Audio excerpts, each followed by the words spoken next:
Have you ever sat in a room full of people who were supposed to love you and watched every single one of them believe a lie about you? Have you ever had to stay completely still while someone looked a judge in the eye and described you like you were broken? That's exactly where I was, and I want you to stay with me, because what happened next took 14 months to build, and it all came down to one morning in a courthouse in Austin, Texas. My name is Morgan Calloway. I'm 34 years old. I'm a forensic auditor, the kind of person companies hire when money disappears and nobody wants to admit it.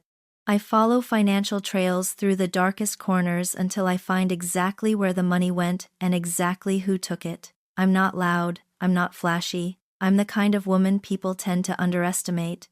And for most of my life, I let them.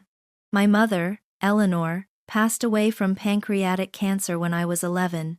She was the kind of woman who could fill a room just by walking into it warm, sharp, graceful. The last thing she ever told me was this: Morgan, silence at the right moment is more powerful than anything you could ever say. I didn't fully understand what she meant back then. I do now. My father, Richard, was a respected architect here in Austin. A genuinely good man, generous, kind, the kind of father who showed up to every school play and remembered every small thing that mattered to you. But grief has a way of making even the strongest people reach for the nearest hand. And the hand he reached for turned out to belong to Sandra Whitfield. That morning, I walked into Travis County Probate Court with a black binder under my arm. The room smelled like old wood and stale air conditioning. The fluorescent lights above hummed just slightly off-pitch, the kind of sound that settles under your skin. I sat down, folded my hands on the table, and kept my breathing slow and even.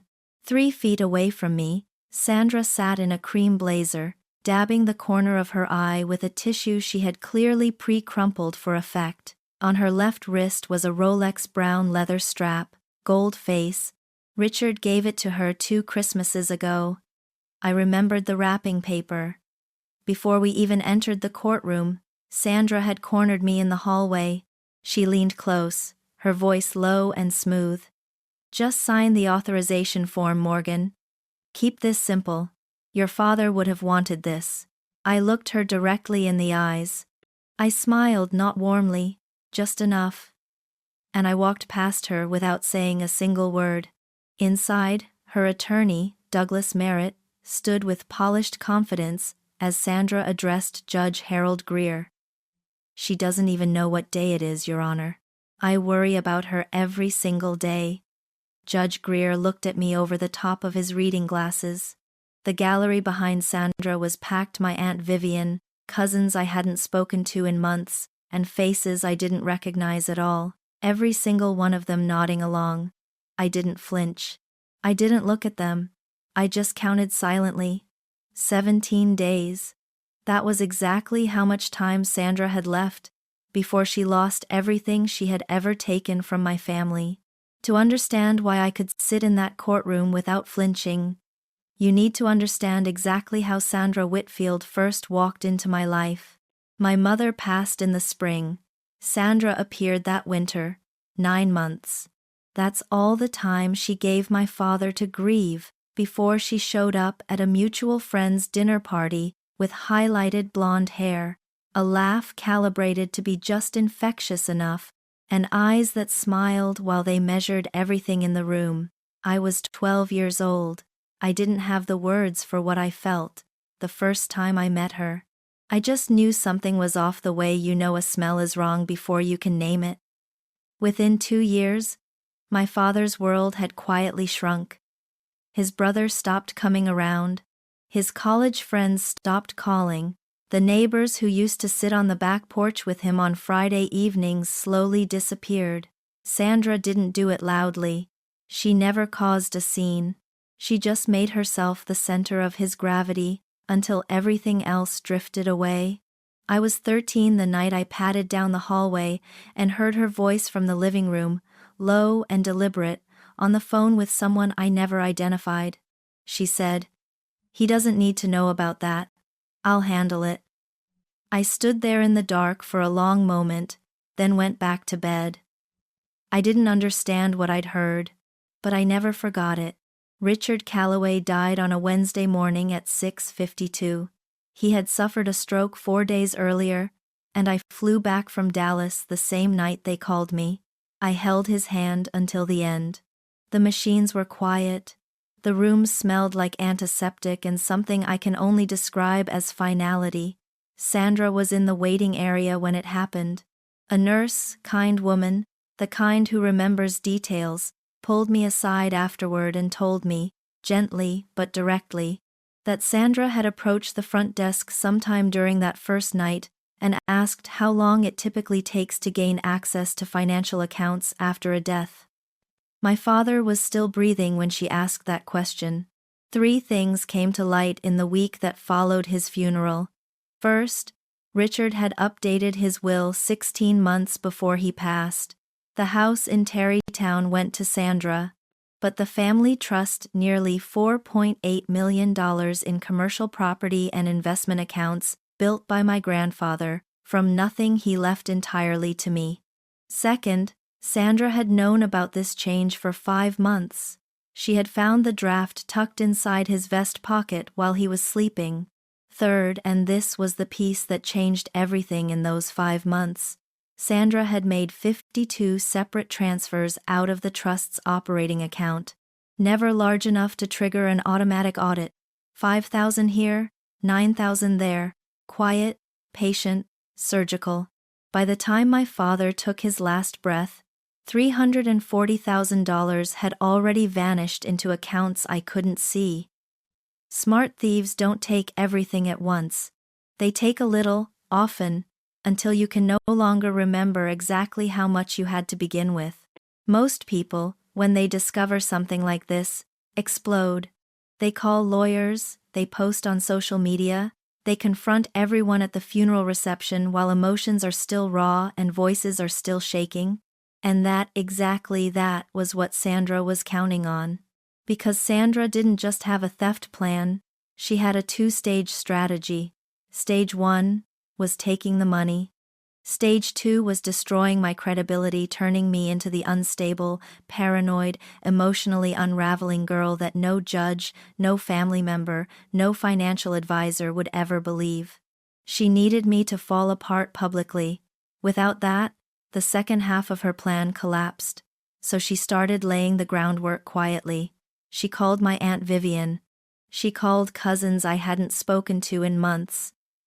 She told them small, careful stories, the kind that sound like genuine concern. I later found out she told Vivian that I had called her at 3 a.m, crying so hard I couldn't form sentences, completely confused about where I was. There was no such call. There was never any such call, but by the time I heard about it, half my family already believed it. So I did the opposite of what she expected. I disappeared. I moved out of the apartment my father had been helping me with and into a studio on the east side of Austin, $850 a month, walls thin enough to hear the neighbors' television, floorboards that creaked with every step. But it was mine, and no one was watching me there. I drove my 2011 Honda Accord. I wore jeans and plain t-shirts. I told no one what I had found. I kept showing up to the monthly family dinners, sitting across from Sandra, passing the breadbasket, making small talk about nothing. One evening she poured me a glass of red wine, leaned in just slightly, and said in a voice smooth as polished marble, "You know what your father left you, don't you?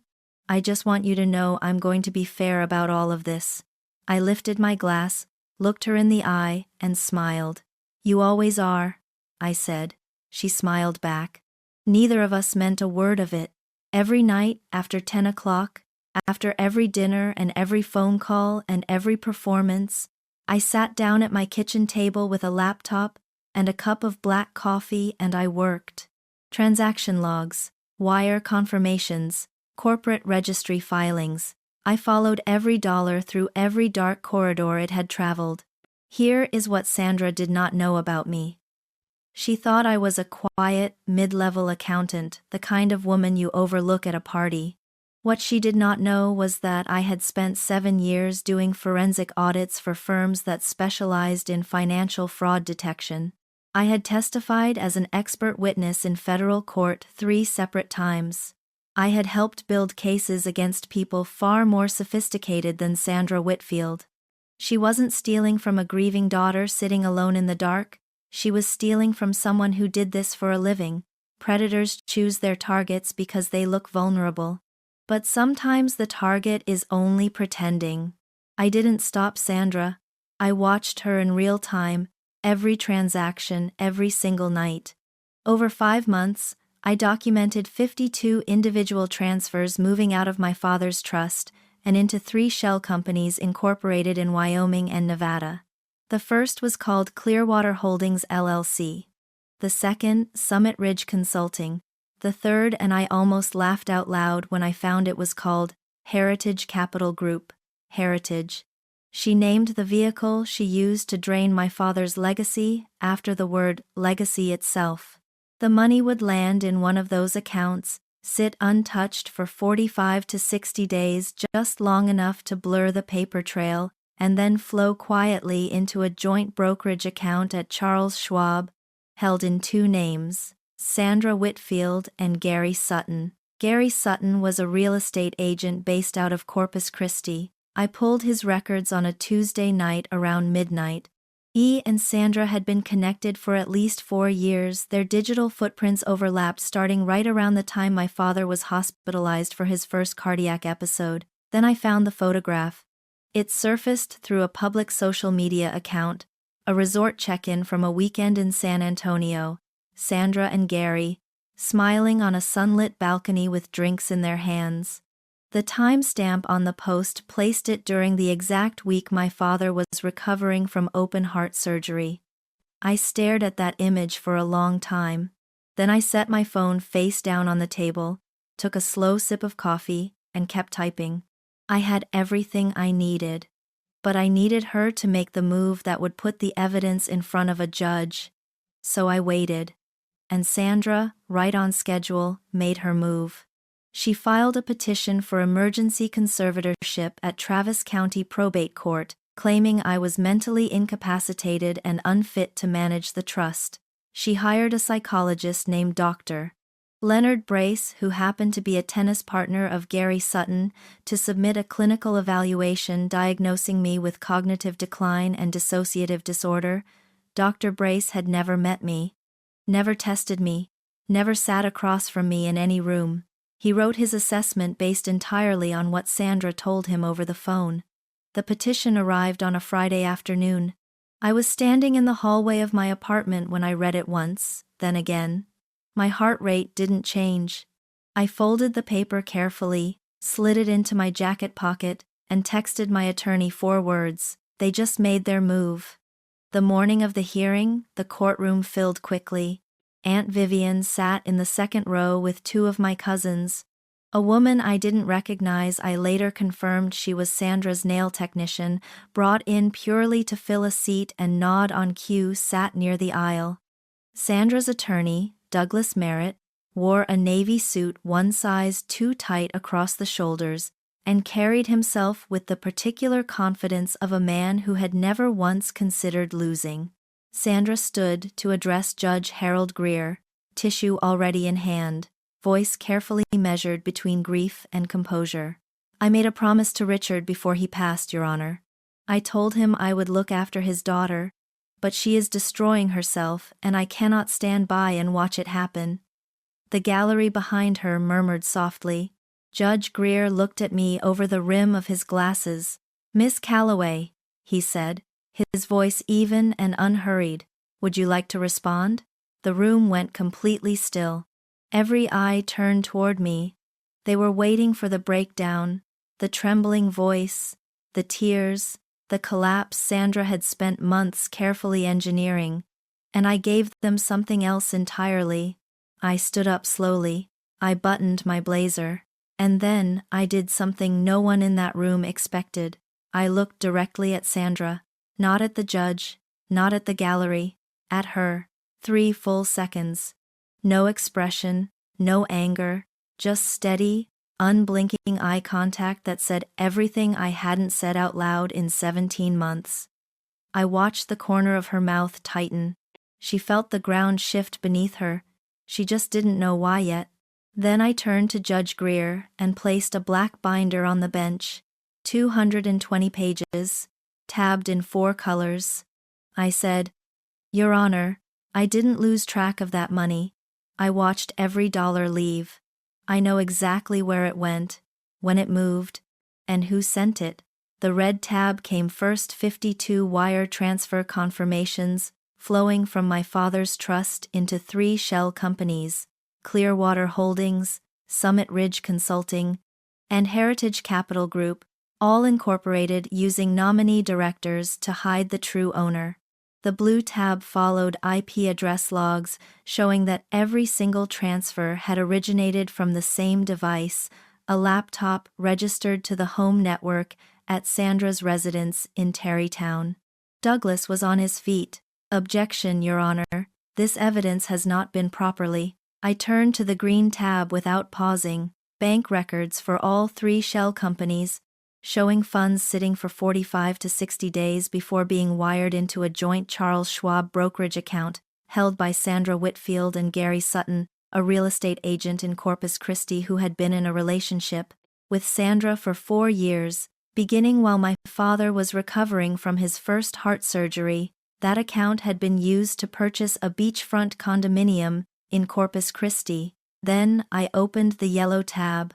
"Your Honor, Sandra submitted a letter to this court as part of her petition, page 11 of the original filing, purportedly signed by my father, granting her broad authority over the trust." I had that document examined by a certified forensic document examiner.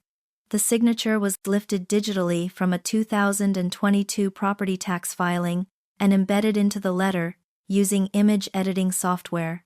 The PDF metadata shows the file was created 6 days after my father's death on a computer registered to Douglas Merritt's law office. The room erupted. Sandra's voice cut through the noise. "She fabricated all of this. This is paranoia. This is exactly what I've been warning you about." Douglas stepped forward. "Objection." I looked at Judge Greer and said quietly, "Your Honor, metadata doesn't have paranoia." Sandra turned to Douglas, her voice dropping to a sharp hiss just loud enough for me to hear. "You told me no one would check that file." Douglas went pale. He looked away. In the gallery, Aunt Vivian had both hands pressed over her mouth. She wasn't looking at me. She was looking at Sandra, and for the first time, her eyes held no sympathy at all. Judge Greer closed the binder. He removed his glasses and sat with the silence for a long moment before he spoke. "The petition for conservatorship is denied, with prejudice. This court is referring the matter to the Travis County District Attorney's Office for criminal investigation, and additionally to the United States Attorney for the Western District of Texas on potential federal wire fraud charges." He looked at Sandra with an expression I will never forget, not rage, not shock, just the quiet gravity of a man who understood exactly how his courtroom had almost been used as a weapon. Sandra's face was completely blank, not angry, not afraid. The blank stillness of someone who has just realized the trap they built so carefully has closed around their own feet. 11 months later, Sandra was convicted on 6 counts: theft from an estate, forgery, aggravated perjury, securing execution of a document by deception, money laundering, and federal wire fraud. She received 7 years. Douglas Merritt was disbarred and convicted on 3 counts including conspiracy. Gary Sutton cooperated with federal investigators and received 18 months of home confinement, which, since the Corpus Christi condo had been seized, meant he served his time in his mother's guest bedroom in San Marcos. Every dollar of the $340,000 was recovered and returned to the trust. I sold the Lake Travis property and used part of the proceeds to establish the Eleanor Callaway Scholarship Fund at Texas Southern University, my mother's alma mater. For first-generation college women who reminded me of her. I restructured the trust, hired a new fiduciary who answered only to me, and moved back into a real apartment. I adopted a 3-legged rescue dog and named him Exhibit A because I thought that was funnier than anything Sandra had ever done intentionally. She was loud, I was quiet, she moved fast, I moved slow, she played to the audience, I played to the evidence. Strength is not the absence of fear. I was terrified for every one of those 17 months, waking at 3 in the morning with my heart hammering, wondering if I had missed something, wondering if she would find out. But I kept going anyway, because being afraid was not a good enough reason to let someone take what my father built and what my mother blessed. If you are sitting somewhere right now at 2 in the morning, staring at numbers that don't add up, wondering if you're imagining things you are not imagining things, document everything. Tell no one. And when the moment comes, walk into that room with your binder, your steady hands, and show them exactly who they underestimated. Drop a comment if you've ever had to fight alone, in silence, for something that was rightfully yours.